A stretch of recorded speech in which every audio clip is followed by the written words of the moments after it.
तर मित्रांनो, चला ठरलं तर मग या मालिकेचा रिव्ह्यू पाहू एकदम झटपट. तर प्रेक्षकांना सुमनला कळले असते की नागराज हा कुठे जातो, कोणाला भेटतो, ते कसं पाहू या अपडेटमध्ये. इकडे सुभेदारांच्या घरी अस्मिताचा बर्थडे असतो आणि सायलीने नागराज आणि रविराजला आमंत्रण दिलेले असते.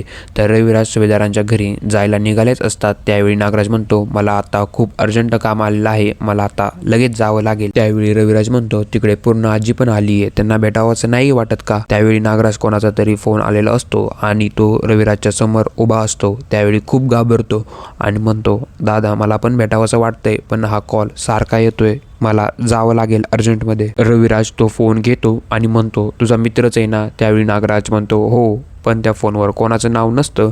रविराज नागराजला विचारतो, हा कोणाचा नंबर आहे? त्यावेळी रविराज कॉल उचलत असतो. तेवढ्यात नागराज फोन काढून घेतो. नागराज खूप घाबरत म्हणतो, दादा ऐक ना, मला खूप उशीर होतोय, जातो मी, प्लीज जाऊ दे ना मला. आणि त्यावेळी नागराज तिथून निघून जातो. तर इकडे सुमनला कळले असते की हे नक्की कोणाला तरी भेटायला चालले आहेत. त्यावेळी रविराज कल्पनाला म्हणतो, ह्या नागराजला बोलण्यात काय हरकत नाही, चला आपण निघूया. हे दोघे निघतच असतात. त्यावेळी कल्पना मागे बघते तर सुमन कशाचा तरी विचार करत असते. इकडे सुमनला नागराजच्या मागे जायचे असते. त्यामुळे ती कल्पनाला खोटे बोलते की अहो वहिनी, मी विसरले बघा, वॉशिंग मशीनमध्ये कपडे तसेच राहिलेत. कल्पना म्हणते, अगं मागाशी काढले ना तू?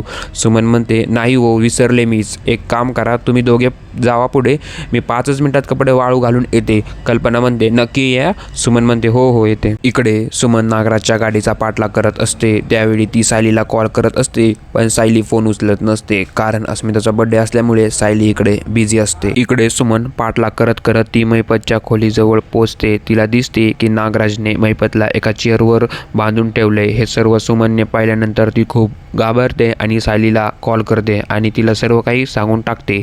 आता पुढे काय होतं हे पाहण्यासाठी चॅनलला लाईक, शेअर आणि सबस्क्राईब नक्की करा. धन्यवाद.